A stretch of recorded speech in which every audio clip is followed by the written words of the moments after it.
Hello guys, good morning guys. Nag-deliver ta karong saging guys. So sa atong kakugi guys, nagyo tay maabot.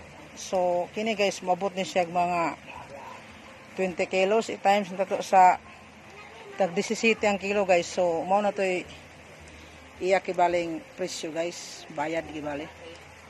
So sa atong panahon karon guys, kugi ra gyud ang pinaka-importante sa tao.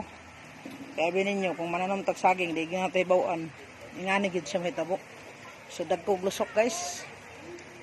So ako guys magtanong pa ko og ay kining kuan, lakatan pon. So after anay mo uli na po ko kay palit po na magsudan. So thank you for watching everyone. God bless us all. So nagpaabot po ko sa buyer guys kung moabot siya kay hulatan akong bayad.